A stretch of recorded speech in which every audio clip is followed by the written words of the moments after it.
Welcome to Spotlight. I'm Katie Blake. And I'm Christy Van Aragon.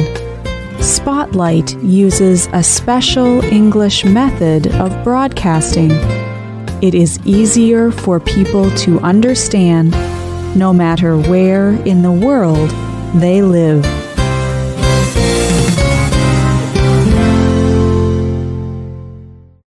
Small, shiny shells, round metal coins, colourful paper, square pieces of plastic. What do these things have in common? They are all different kinds of money. How do you get the things you need? Do you trade with a friend? Do you use paper money or coins? Or do you use credit? Throughout history, people have used all of these different kinds of money. Today's spotlight is on the history of money.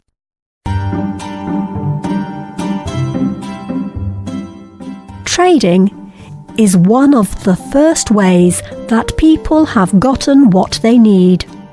For example, in the past, salt was very important to people. People needed salt to keep food fresh. So people would trade salt for other things they needed. People traded salt for shoes, tools, weapons, and food. This method of trading is called bartering. Instead of buying things, people bartered or traded for them. But bartering does not always work well. For example, a man who makes shoes may need some rice. He may try to trade the shoes he makes for the rice. But the person who grows rice may not need new shoes. If the man who grows rice is not willing to trade, the man who makes shoes is not able to get what he needs. So, over time, people developed a new system. Instead of bartering, people would trade for particular objects. These objects were often rare or beautiful, but sometimes the objects were even common things. These special objects are called proto-money. Proto means first in time or earliest. So, proto-money is the first or earliest kind of money. Some cultures used objects such as seeds, pieces of wood, animal skins, cloth, and shells. In Native American culture, people used pieces of a special kind of seashell as money. This kind of money was called wampum. People wore the pieces of wampum around their necks. It was a popular form of proto-money. In the 1600s, local governments in the United States even accepted it as an official form of money. People used wampum in America until about the year 1700. Another popular kind of proto-money was a shell from the coasts of the Indian Ocean. This shell is called a cowrie shell. People People have used cowrie shells in many places, from China to Africa. People used the cowrie shell because it is very beautiful. The shell is white with a little bit of yellow. The surface is very smooth. It is between 1 and 3 centimeters long. The small size and the physical beauty made the cowrie shell a very popular kind of proto-money. In some parts of the world, people used cowrie shells as money until the 1800s.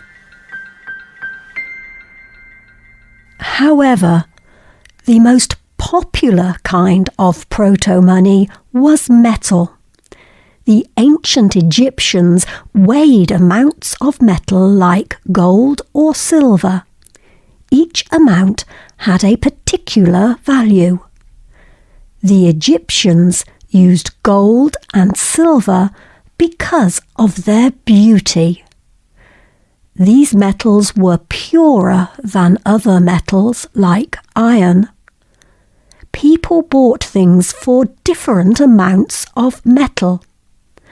Something very valuable was worth a larger amount and weight of metal. Using metal as money led people to create metal coins. People in ancient Turkey made the first metal coins. The coins first appeared almost 3,000 years ago. People used special tools to create pictures on pieces of metal. Each picture identified how much the piece of metal weighed. Each different weight of metal was worth a different amount. Coins spread from Turkey into Africa and Europe. Soon, coins became the most popular form of money. People began to use coins all over the world. Coins had many different kinds of pictures stamped into them. Some coins had animals, while others showed common things such as tools or plants. Each different picture represented a different amount. The first person to have his face on a coin was Alexander the Great. Alexander the Great lived more than 2,000 years ago. He was the king of an area in Macedonia, near Greece. He fought many battles and never lost. He is one of history's greatest military commanders. His coins were used throughout his territory. Another popular face on a coin was the face of Maria Theresa. She was the Queen of Austria in 1765.